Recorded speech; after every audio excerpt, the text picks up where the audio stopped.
Introduction to partnership के बाद जिसमें हम लोग मीनिंग, फीचर्स और राइट्स ऑफ द पार्टनर्स पढ़े समझे, उसके बाद आज शुरू करते हैं फंडामेंटल चैप्टर। पहला चैप्टर है पार्टनरशिप का और बहुत इंपॉर्टेंट भी है। मेरे साथ सब देखें फंडामेंटल का यहाँ पे क्या मतलब होता है। मैंने देखिए आपको समझाया हुआ है फंडामेंटल का। जब हम लोग टॉपिक स्टार्ट करेंगे फंडामेंटल पार्टनरशिप अकाउंटिंग, तो आप इसमें क्या सीखने वाले हैं ये ध्यान से सुनने वाली बात है।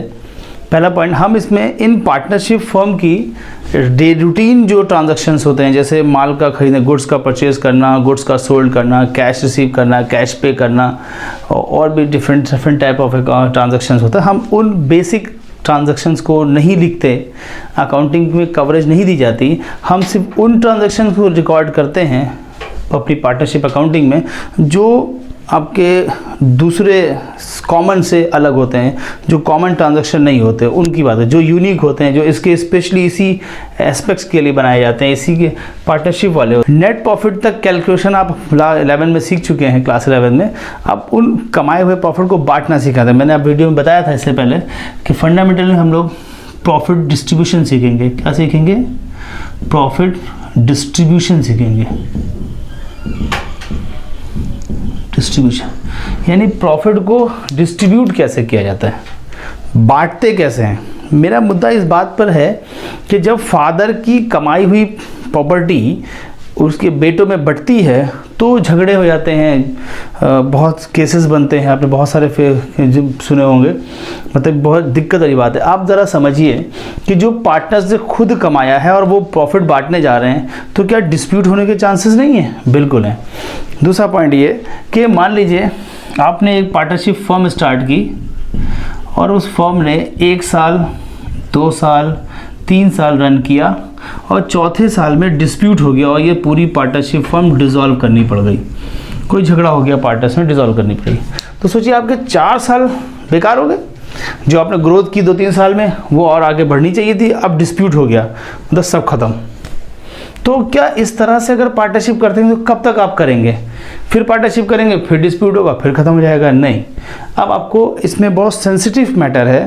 प्रॉफिट का बांटना एक बहुत ही क्रिटिकल पॉइंट होता है, तो इसको बहुत तरीके से एक्सपर्ट के राय के हिसाब से, एक्सपर्ट के तजुर्बे के हिसाब से जो इन्फॉर्मेशन दी गई है उसका लिहाज करते हुए, उसका ख्याल रखते हुए हम लोग ये फंडामेंटल में इसको कवर करेंगे कि प्रॉफिट को किस तरह से सहूलियत से बांटा जाए, सोफिस्टिकेटेड तरीके से बांटा जाए, ये सीखना है हम लोग को।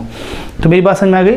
हम लोग प्रॉफिट का डिस्ट्रीब्यूशन सीखने वाले हैं, जिसमें कि किसी भी पार्टनर्स की ईगो हर्ट ना हो, उसको उसके डेडिकेशन के हिसाब से उसको प्रॉफिट में शेयर या प्रॉफिट में पार्ट किया जाए और भी छोटे छोटे पॉइंट कवर किए जाएँ इससे। ठीक है, तो फंडामेंटल में हम लोग क्या सीखने वाले हैं, बोर्ड पे फिर से देखें ज़रा। आपने last year trading and profit loss account बनाना सीखा है, ऐसे करके बनाया हम लोगों ने। ये क्या था? ट्रेडिंग अकाउंट एक था हमारा और प्रॉफिट एंड लॉस अकाउंट। ठीक, तो ये अपर सेगमेंट जो था, यहाँ से आपने जीपी निकाला, ग्रॉस प्रॉफिट, और इस सेगमेंट में फिर इसको उठा के यहाँ नीचे लेकर आए हम लोग। फिर ये से एक सेगमेंट यहाँ तैयार किया और यहाँ पे हम लोगों ने यहाँ पे नेट प्रॉफिट निकाला। ठीक, तो यहाँ पे सारे के सारे हम लोगों ने डायरेक्ट खर्चे रखे थे, डायरेक्ट एक्सपेंसेस की बात की थी और ग्रॉस प्रॉफिट निकाल लिया था। यहाँ पे सारे इनडायरेक्ट खर्चे, इनडायरेक्ट एक्सपेंसेस रखे और या इनकम को कवर किया और यहाँ पे हमने नेट प्रॉफिट निकाल लिया। अब जो ये प्रॉफिट कमाया जाता था इसको यहाँ से सीधे ले आते थे, कहाँ ले आते थे? कैपिटल में ऐड कर दिया जाता था। क्या करते थे? Add to capital. याद आ रहा है? लास्ट ईयर ये काम करते थे। क्यों करते थे? क्योंकि ये जो आप प्रॉफिट देख रहे हैं ये सोल ट्रेडर ने कमाया होता था, एक सिंगल ओनर ने कमाया था और इस प्रॉफिट पे उस अकेले का हक था, इस अकेले का अधिकार था, लिहाजा उसकी कैपिटल में डायरेक्टली ऐड कर सकते थे। लेकिन अब आप सोचिए, क्योंकि आप पार्टनरशिप फॉर्म में आ गए, अब इस प्रॉफिट को एटलीस्ट 2 लोग शेयर करेंगे या उससे ज़्यादा लोग शेयर करेंगे। तो अब इस प्रॉफिट को जैसे ये जीपी यहाँ से यहाँ उतारा गया है, उसी तरह से ये नेट प्रॉफिट यहाँ से यहाँ लाया जाएगा, नेट प्रॉफिट। और ये जो नया सेगमेंट आप देख रहे हैं, ये जो पोर्शन बनाने जा रहे हैं, ये प्रॉफिट एंड लॉस एप्रोप्रिएशन कहलाता है। ये पार्टनरशिप फर्म में जहाँ पे प्रॉफिट का डिस्ट्रीब्यूशन तो ये सेगमेंट सीखना है हम लोग को, कैसे बनाते हैं। समझ की बात ये? यानी कि लास्ट ईयर तक हम लोग ग्रॉस प्रॉफिट निकालना सीख लिया, नेट प्रॉफिट निकालना सीख लिया, जीपी निकालने के लिए ट्रेडिंग अकाउंट बनाते हैं, ट्रेडिंग अकाउंट में डायरेक्ट एक्सपेंस रखते हैं, नेट प्रॉफिट निकालने के लिए प्रॉफिट लॉस अकाउंट बनाते हैं, इनडायरेक्ट खर्चे रखते हैं। अब इस प्रॉफिट को जब बांटने की बात आएगी तो हमें एक और अकाउंट बनाना पड़ेगा, उसको हम लोग profit and loss appropriation account बोलेंगे। ठीक, इसमें क्या क्या करते हैं, कौन से खर्चे, कौन सी इनकम रखते हैं, इसका बड़ा सा डिस्कशन यहाँ करेंगे। तो ये रहा मेरा प्रॉफिट लॉस एप्रोप्रिएशन अकाउंट, बिल्कुल प्रॉफिट लॉस अकाउंट की तरह होता है, एक नया पॉइंट बढ़ेगा। आप देखिए शुरुआत करेंगे यहाँ से, तो जो भी प्रॉफिट हम लोग लाएँ वो प्रॉफिट एंड लॉस अकाउंट से लाएँ, तो ये लिहाजा यहाँ प्रॉफिट एंड लॉस अकाउंट लिखा आएगा और यहाँ पे हम लोग नेट प्रॉफिट लिखेंगे। अच्छा, मैं बहुत जल्दी से एक बात आपको बता दूँ कि प्रॉफिट लॉस एप्रोप्रिएशन अकाउंट तभी बनाएंगे जब फर्म प्रॉफिट कमाएगी, तब लॉस होगा तो पीएल एप्रोप्रिएशन नहीं बनाया जाएगा। ठीक है, तो ये प्रॉफिट अपने ऊपर से उठा लिया net trading account PL account से और लाके यहाँ रख दिया। नेट प्रॉफिट कहाँ होगा, डेबिट से लेफ्ट से राइट ट्रांसफ़र हो जाता है। ठीक है, अब हम इस प्रॉफिट में से जो भी कुछ पार्टनर्स को देंगे, पार्टनर्स को, समझ रहे हैं, वो सब यहाँ रिकॉर्ड करना है। यानी कि ट्रेडिंग अकाउंट में हम लोग डायरेक्ट एक्सपेंस लिखते थे, पीएल में इनडायरेक्ट, और यहाँ पे पार्टनर्स के खर्चे, पार्टनर्स के एक्सपेंडिचर्स रिकॉर्ड किए जाएंगे। जैसे टू इंटरेस्ट ऑन कैपिटल लिखे, पार्टनर्स की कैपिटल का इंटरेस्ट, चाहे वो ए का हो या बी का हो या सी का हो। फिर कुछ पार्टनर्स को सैलरी दी जाती है, मिसाल के तौर पे ए को दी जाएगी। फिर कमीशन, मान ली बी और सी को कमीशन दिया जाएगा। कुछ पैसे आप अनडिस्ट्रीब्यूटेड रखना चाहते हैं, यानी कि रिजर्व करना चाहते थे, तो जनरल रिजर्व में ट्रांसफ़र करेंगे यहीं से। फिर ड्राइंग पर इंटरेस्ट चार्ज किया जाएगा, interest on drawing, A B C, ये सब यहाँ पॉइंट लिख दिए जाएंगे। इसके बाद इसका समीशन किया जाएगा, यहाँ पर टोटल करेंगे हम लोग, इनको जोड़ा जाएगा और ये सब घटा देंगे, और जो पैसे बचेंगे उसे यहाँ से पार्टनर्स कैपिटल अकाउंट में अब ट्रांसफ़र किया जाएगा। ठीक, तो ये जो शीशा यहाँ बचता है पैसा, इसको डिविजिबल प्रॉफिट कहा जाता है। ठीक, और तीनों पार्टनर्स में उनके एग्रीड रेशियो के हिसाब से डिस्ट्रीब्यूट कर दिया जाएगा। तो ये तो मेरा फॉर्मेट हो गया प्रॉफिट एंड लॉस एप्रोप्रिएशन का। ठीक, अब इसके सारे एक एक पॉइंट पे पूरा क्लियर डिस्कशन करेंगे हम लोग, सारी बात बताएंगे कि सबके पीछे का लॉजिक क्या क्या है। देखिए, अगर आप बिना लॉजिक के कुछ सीखेंगे या बिना लॉजिक के बात करेंगे तो आगे प्रोसेस में बड़ा दिक्कत होगी, आगे पार्टनरशिप रट के नहीं की जा सकती, बहुत बड़ा सेगमेंट है। अगर आप आईएससी बोर्ड के स्टूडेंट हैं तो मैं आपको बता दूं, आपके यहाँ तकरीबन इस चैप्टर के मुझे जो आपको सॉल्यूशन प्रोवाइड कराने हैं 106 हैं। तो क्या मुमकिन है कि 106 क्वेश्चन को आप याद कर लें? नहीं, आपको कॉन्सेप्ट समझने पड़ेंगे, आपको टेक्निक पकड़नी पड़ेगी, तब बात बनेगी। चलिए देखें, पहला पॉइंट, ये यहाँ पर नेट प्रॉफिट को क्रेडिट साइड में क्यों लिखा गया, क्योंकि ये ट्रांसफ़र करा रहे हैं। ऊपर नेट प्रॉफिट डेबिट में आता है, नीचे क्रेडिट, लेफ्ट से राइट ट्रांसफ़र होता है, always left to right track करता है हमारा, राइट से लेफ्ट, लेफ्ट से राइट इस चलता है। ठीक, एक पॉइंट, तो ये नेट प्रॉफिट। बहुत से स्टूडेंट या बहुत से टीचर्स यहाँ पे नेट प्रॉफिट लिखेंगे, लिख सकते हैं, अलाउड है, लेकिन टेक्निकल ग्राउंड पे पीएल लिखना जाना बेहतर है। ठीक, अब एक एक पॉइंट की बात करें। देखिए, अगर इंटरेस्ट ऑन कैपिटल की बात करें तो फर्म के पॉइंट से एक्सपेंडिचर होता है, लिहाजा डेबिट कर रहा हूँ। सैलरी खर्चा होता है, डेबिट है। कमीशन डेबिट है, खर्चा है, सब रूल के हिसाब से जा रहे हैं। जितने एक्सपेंसेस होंगे सब डेबिट करेंगे और जितने इनकम होगी उसे क्रेडिट करेंगे। ड्राइंग पर इंटरेस्ट चार्ज किया था तो फर्म के पॉइंट से ये फ़ायदा होता है, इसलिए क्रेडिट कर रहे हैं। अब एक एक लॉजिक। पहला लॉजिक, इंटरेस्ट ऑन कैपिटल क्यों दिया जा रहा है, सुनिए ध्यान से। देखिए, मैं बार बार दोहरा रहा हूँ, जब फर्म प्रॉफिट कमाएगी तो इस प्रॉफिट में से ही ये सारे के सारे जो खर्चे आप देख रहे हैं तब दिए जाएंगे पार्टनर्स को। किस में से देंगे? प्रॉफिट में से। फर्म और कहीं प्रॉफिट नहीं कमाती, जो नेट प्रॉफिट कमाया वही बांटा जाएगा, उसी को सीख रहे हैं यहाँ पर, और कहीं से पैसा नहीं आएगा और कोई नहीं देगा आपको। ठीक है, यानी प्रॉफिट होगा तो बटेगा, और वो डिफरेंट नाम से बट रहा है। सर ये बताइए कि जब प्रॉफिट आपको पार्टनर्स को ही देना है तो डिफरेंट नाम रखने की क्या ज़रूरत हुई? यही लॉजिक सीखना है और कोई लॉजिक नहीं चाहिए। मतलब प्रॉफिट ही है, यही प्रॉफिट को आपको समय बांटना है। तो इंटरनेशनल कैपिटल के नाम से दे रहे हैं, कभी सैलरी के नाम से दे रहे हैं, कभी कमीशन के नाम से, लेकिन कोई ये प्रॉफिट में से दे रहे हैं, मतलब प्रॉफिट बढ़ नहीं रहा है, जितना कमाया वही बटेगा, लेकिन डिफरेंट डिफरेंट नाम रखने की क्या वजह है, ये सीखने वाले पॉइंट है। ठीक, तो मैं आपको सबसे पहले इंटरनेशनल कैपिटल की बात बताता हूँ। और देखिए मेरा मानना ये है कि प्रॉफिट बांटने के बिना पर डिस्प्यूट क्रिएट नहीं होना चाहिए। सब पार्टनर्स को उनका प्रॉफिट में जो भी हिस्सा बनता हो वो सही से उनके डेडिकेशन के हिसाब से, उनके इंटरेस्ट के हिसाब से, उनके एक्सपेक्टेशन के हिसाब से प्रॉपरली मिल जाना चाहिए। कोई भी पॉइंट प्रॉफिट डिस्ट्रीब्यूशन के ऊपर डिस्प्यूट की वजह ना बने। डिस्प्यूट की वजह बनेगा तो आपका बना बनाया बिजनेस डिसॉल्व हो जाएगा, ख़त्म कर दिया जाएगा। इसलिए हम इसको थोड़ा डिटेल में बात कर रहे हैं। क्यों? ठीक, इंटरनेशनल कैपिटल नाम क्यों दिया गया, जबकि ये भी प्रॉफिट का ही पार्ट है, प्रॉफिट में से ही दिया जाएगा। सुन रहे हैं? देखिए आप मेरी बात समझिए और शायद लॉजिक आपको समझ में आ जाए।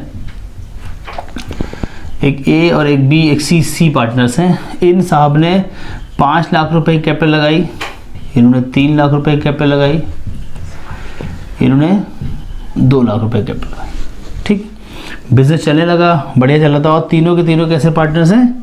इक्वल पार्टनर है, यानी प्रॉफिट को इक्वली शेयर करेंगे। ठीक, आप ज़रा मेरी बात ध्यान सुनिएगा। मान लीजिए फर्स्ट ईयर में 1,20,000 कमाए गए, तो तीनों पार्टनर्स को कितने कितने पैसे मिलने वाले हैं? 40,000, 40,000, 40,000। ये फर्स्ट ईयर में था।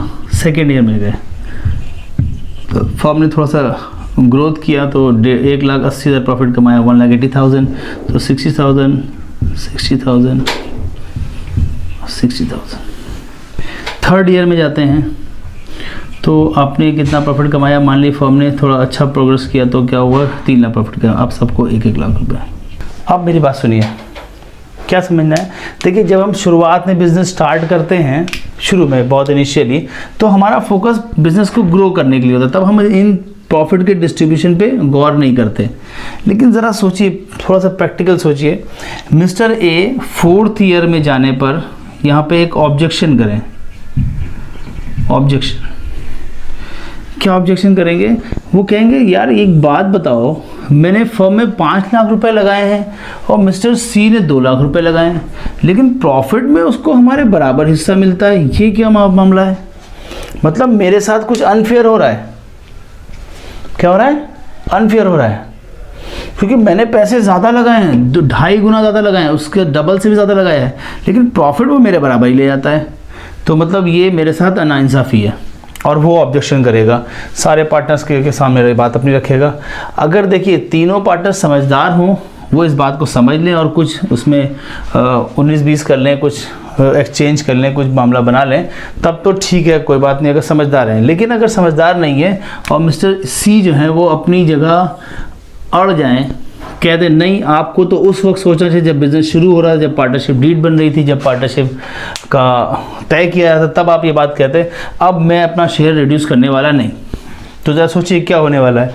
अब क्या होगा? मिस्टर ए साहब को गुस्सा आ जाएगा, वो या तो बिज़नेस छोड़ देंगे या आप बिज़नेस में से 3 लाख रुपए निकाल लेंगे, अपनी भी कैपिटल सी के बराबर कर लेंगे। जब बिज़नेस से पैसे निकालेंगे तो बिज़नेस के पैसे ख़त्म हो जाएंगे और क्या होगा कि बिज़नेस धीरे धीरे डिस्प्यूट ख़त्म, पूरा बराबर। यानी जो 3 साल 2 साल 3 साल 4 साल मेहनत की वो सब सारा क्या हो जाएगा? डिसॉल्व हो जाएगा, ख़त्म। तो क्या आप भी सोचिए, क्या इस हिसाब से मिस्टर ए के साथ फेयर तो हो नहीं रहा है? तो कहीं ना कहीं गड़बड़ हो रहा है। तो कुछ ना ऐसा किया जाए कि इनको जो है थोड़े पैसे से ज़्यादा मिले। तो इसके लिए एक्सपर्ट ने ये राय दी, ये सजेशन दिया हम लोग को कि ऐसा करते हैं कि जब आप 3 लाख प्रॉफिट कमा रहे हैं तो इसमें से, इस 3 लाख प्रॉफिट में से पहले आप इनकी कैपिटल पे 10% 50,000 इंटरेस्ट दे दीजिए, 30,000 इनको दे दीजिए और 20,000 इनको दे दीजिए। अब आपके कितने पैसे निकल गए? 1 लाख रुपए निकल गए। अब बचे कितने? 2 लाख रुपए। तो 2 लाख रुपए को आप इनको आपस में बांट लिए, 6, 6, 7 इनको दे दीजिए, 6, 6, 7 इनको दे दीजिए और 666 इनको दे दीजिए। तो आप देखेंगे इनको थोड़े से पैसे ज़्यादा मिल जाएंगे, इनको उससे थोड़ा सा कम, इनको 8666 मिल जाएगा। तो अब अगर देखिए सारे पार्टनर्स बराबर हैं, ये आपका प्रॉफिट है और वो आपका इंटरेस्ट है। तो अगर अब अगर इस हिसाब से देखेंगे तो मिस्टर सी को कुल पैसे कितने मिल रहे हैं, इतने मिल रहे हैं, जो कि मिस्टर सी ए से थोड़ा सा कम है। लेकिन अगर ये ऑब्जेक्शन करेंगे तो इनको समझा दिया जाएगा, देखिए भाई साहब आपने पैसे कम लगाए हैं कैपिटल के, इसलिए आपको थोड़े से पैसे कम मिल रहे हैं। अगर आपको ज़्यादा पैसे चाहिए हों तो आप भी क्या करें, 5 लाख रुपए कैपिटल लगाएं और A के बराबर प्रॉफिट आपको मिलने लगेगा। तो लॉजिक समझ में आएगा। अब इस पॉइंट पे यानी कि अगर हम इस तरह से इंटरेस्ट ऑन कैपिटल दें पहले और फिर प्रॉफिट में शेयर करें तो एक बात तो क्लियर हो जाती है कि कैपिटल कॉन्ट्रीब्यूशन के बिना पर डिस्प्यूट पैदा नहीं होंगे। आपको मुद्दा समझ आया, मेरी बात समझ आई, इंटरेस्ट ऑन कैपिटल लॉजिक समझ में आया क्यों दे रहे हैं हम लोग, ताकि कैपिटल कंट्रीब्यूशन के बिना पर जब प्रॉफिट शेयरिंग हो, प्रॉफिट शेयर का रेशियो कुछ भी हो, लेकिन कम से कम इस बिना पर, इस पॉइंट पर कोई आर्गुमेंट नहीं होगा, कोई डिस्प्यूट क्रिएट नहीं करेगा, और अगर करेगा तो उसको समझा दिया जाएगा। तो ये जो आप फॉर्मेट देख रहे हैं ये बहुत सारे एक्सपर्ट्स की राय के हिसाब बनाया गया होगा, उन्होंने बहुत डिटेल में बात समझी होगी, तजुर्बा किया होगा, तब बताया होगा। तो लॉजिक समझ में आएगा इंटरेस्ट ऑन कैपिटल देने का। ठीक, अगला पॉइंट हमारे पास है वो सैलरी। सैलरी क्यों देते हैं? देखिए भैया जो भी हम लोग दे रहे हैं, मेरी बात फिर समझ लिए, जो भी दे रहे हैं वो प्रॉफिट में से दे रहे हैं, प्रॉफिट में से, यानी प्रॉफिट होगा तो देंगे, नहीं होगा मतलब नहीं देंगे। ठीक, तो अब सैलरी के नाम से क्यों दिया जा रहा है, ये सोचने वाली बात है। ठीक, सैलरी, और सैलरी हम लोग किसको दे रहे हैं, ए को दे रहे हैं यहाँ पर। देखिए अगर आपसे मैं पूछूं भाई सैलरी किसको दी जाती, तो आपका जवाब होना चाहिए सैलरी ऐसे बंदे को दी जाती जो टाइम के हिसाब से अपना डेडिकेशन दिखाता है। यानी कि एक हमारी पार्टनरशिप फर्म है जिसकी दुकान को सुबह 9 बजे खोलना होता है और रात में 8 बजे बंद करना पड़ता है, ये बिजनेस आवर्स हैं। तो ये खोलने की जिम्मेदारी और बंद करने की जिम्मेदारी किसी एक को दी जाएगी। भाई सारे पार्टनर मिलकर थोड़ा थोड़ा काम करेंगे ना, तो एक को दे दिया गया। अब ए साहब ये कहेंगे कि यार मुझे तो यार दुकान में फंसा दिया गया और बी सी को तो खुला छोड़ दिया गया, बी और सी को। मैं तो सुबह आकर दुकान खोलता हूँ, रात में 8 बजे तक बैठा रहता हूँ, सारी जिम्मेदारी मेरी होती है, और ये लोग तो हर दिन भर घुमा करते हैं। तो मिस्टर ए को ये समझाया जाएगा कि आपको इसी बात के तो सैलरी दी जाती है 4000 रुपये पर मंथ, कि आपको दुकान खोलनी है और परमानेंट जॉब है आपकी, ये काम आपको अंजाम देना है। तो मिस्टर ए सी इस बात से राज़ी रहेंगे कि मुझे दुकान में बैठने के भी 48,000 रुपये साल भर में मिल जाते हैं, 400,000 पर मंथ के हिसाब से, और प्रॉफिट में शेयरिंग अलग से मिल जाती है। तो ये अपनी जिम्मेदारी को अपने डेडिकेशन के साथ पूरा करेंगे, अपने दिलचस्पी के साथ पूरा करेंगे, और इस तरह से बिज़नेस चलता रहेगा। वरना ये कल ये कह दे कि भाई तुम लोग घूमते रहते हो, अब हम दुकान पे नहीं बैठेंगे, ये जिम्मेदारी किसी और को दी जाए, तो फिर बिज़नेस प्रॉपर नहीं चलेगा। ठीक, इसी तरह से कमीशन की बात करते हैं। जनरली कमीशन हम लोग ऐसे बंदे को देते हैं जो हमारे लिए बिज़नेस जनरेट करता है, जो सेल करता है, जो इनकम जनरेट करता है। तो यहाँ पर 2 लोगों ने जिम्मेदारी संभाली हुई है, बी ने और सी ने, जो क्या करते हैं, बिज़नेस के लिए, अपने फर्म के लिए बिज़नेस लाते हैं, सेल करते हैं। तो इन दोनों को उसके बदले में कुछ परसेंटेज के हिसाब से इनको क्या मिलता है, कमीशन दिया जाता है। ठीक, मान लीजिए साल भर में बी को 50,000 रुपये दिया गया और सी को 20,000 रुपये दिए गए। तो अगर मिस्टर सी कह दें कि भाई मैं भी तो काम करता हूँ, मुझे 20,000 क्यों मिल रहा है और सी को 50,000 क्यों मिल रहा है, तो जवाब होगा कि मिस्टर बी ने ज़्यादा सेल की, इसलिए परसेंटेज के हिसाब से उनको ज़्यादा कमीशन मिल रहा है, आपकी सेल थोड़ी कम थी इसलिए आपको कम मिल रहा है। अगर आपको बी के बराबर शेयर चाहिए या कमीशन चाहिए या प्रॉफिट चाहिए, तो आप भी अगले साल इतना ही मेहनत करें। तो इससे क्या होगा, दोनों लोग अपने एक कंपटीशन करेंगे और कभी भी एक दूसरे को पिछाड़ नहीं पाएंगे और बिज़नेस हमारा डेवलप होता दिखाई देगा। तो कमीशन ऐसे को देते हैं जो बिज़नेस जनरेट करता है। तो अगर इसमें भी कोई डिफरेंस आएगा तो वो वजह बन जाएगी कि आप जो ज़्यादा काम करें उसको ज़्यादा पैसा मिलेगा। ठीक, आगे एक और पॉइंट हमारे पास है, वो है देखिए जर्नलिज्म की अगर हम लोग बात करें, ये बात आप सब मेरे साथ सारे बच्चे नोट कर लें, अपनी ज़िंदगी में इसको अमल में ला ले आएँ यानी इस पे काम करना। आदमी कमाने से नहीं बचाने से बड़ा बनता है, जनरल जब इसी का मुद्दा है। जितना प्रॉफिट हम कमाएंगे, अगर हम सारा का सारा प्रॉफिट पार्टनर्स में शेयर कर लेंगे, सारा का सारा प्रॉफिट, तो कभी फ्यूचर में कोई अनसर्टेनिटी होती है, कोई घटना घट जाती है, या कुछ बड़ा प्रोजेक्ट हो, पैसे सेव करने चाहिए हम लोग को, ताकि कुछ भी प्रॉब्लम आ जाए फॉर्म में तो हम उसको हैंडल कर पाएँ। इसलिए कुछ पोर्शन प्रॉफिट का 10%, 15% या 20% क्या कर लिया जाए, रिजर्व कर लिया जाए, ना बांटा जाए, ताकि ये पैसा बिजनेस में बच जाए और फ्यूचर में हम इसको क्या करें, किसी अच्छे काम में या किसी लॉस को बेयर करने में हम इसका इस्तेमाल कर पाएँ। जब हम बचाना शुरू करेंगे तो हमारे पास फंड आ जाएगा, पैसा आएगा और धीरे धीरे वो एक बड़ा फॉर्म इख्तियार कर लेगा। तो ये ज़रूरी है कि थोड़ा सा प्रॉफिट क्या करें, बचा लें। फिर दूसरी बात एक और होती है कि अगर ये जो पैसा होगा ये सारे पार्टनर्स का होगा, तो सारे पार्टनर्स का बिजनेस की तरफ दिलचस्पी बढ़ती है इससे, कि भाई मेरा पैसा रिजर्व है, अगर हम कुछ गड़बड़ करेंगे तो वो पैसे कहीं ना कहीं लैप्स हो जाएंगे या एडजस्ट हो जाएंगे। तो इसलिए से ही फ़ायदा होता है कि जितनी ज़्यादा कैपिटल फॉर्म में बिज़नेस में लगी रहेगी, पार्टनर्स का रुझान भी उतना बेहतर होता रहेगा। इसलिए जनरल रिजर्व बनाना एक अच्छा ऑप्शन सजेस्ट किया गया है। ठीक, जिस तरह से ये खर्चे आप देख रहे हैं, उसी तरह से इनकम पे भी है। अगर हर पार्टनर्स अपनी मनचाही अमाउंट को विड्यू करेगा तो भाई फर्म में कोई पैसे ही नहीं बचेंगे। इसलिए ये ड्राइंग पे पाबंदी करने के लिए कि ज़्यादा पार्टनर ज़्यादा पैसे ना निकालें, तो ड्राइंग पे भी इंटरेस्ट चार्ज कर दिया जाता है ताकि पैसे कम निकाले जाएं। और मेरा अपना तजुर्बा ये देखा है मैंने सवालों में कि अगर इंटरेस्ट ऑन कैपिटल 10% होगा तो इंटरेस्ट ऑन ड्राइंग 12% होगा, मतलब थोड़ा सा ज़्यादा होगा, ताकि लोग पैसे कम विड्यू करें, ताकि क्या हो, फॉर्म में पैसा बना रहे। अगर सब ज़्यादा पैसा निकाल के पर्सनल यूज़ में इस्तेमाल कर लेंगे तो बिज़नेस के पास कुछ बचेगा ही नहीं। इसलिए इस पर पाबंदी लगाने के लिए इंटरेस्ट ऑन ड्राइंग का ऑप्शन क्रिएट किया गया है, इनकम बनाई गई, ये पॉइंट। तो मैं समझ रहा हूँ कि आपको थोड़ा बहुत मेरी बात समझ में आ रही होगी। ठीक है, चलिए नेक्स्ट अगला पॉइंट हमारे पास फिर से देख लें। ये जो ये प्रॉफिट कमाया गया है ये यहाँ पे लाएंगे और इस प्रॉफिट में से सब चीज़ें देंगे। लेकिन मैं एक बात आपको शुरुआत में बताना चाहिए था मुझे, वो ये कि ये जो भी कुछ मैं यहाँ डेबिट कर रहा हूँ, जो भी कुछ, ये सब पार्टनरशिप डीड या पार्टनरशिप एग्रीमेंट में पहले से क्लियरली मेंशन होगा कि हम पहले प्रॉफिट बांटने से पहले इंटरेस्ट ऑन कैपिटल देंगे, प्रॉफिट को डिवाइड करने से पहले कमीशन देंगे, फिर सैलरी देंगे। ये सारे पॉइंट मेंशन होंगे। अगर प्रॉफिट मेंशन होगा, अगर ये पॉइंट मेंशन होंगे डीड में, तभी डेबिट क्रेडिट किया जाएगा, अदरवाइज नहीं किया जाएगा।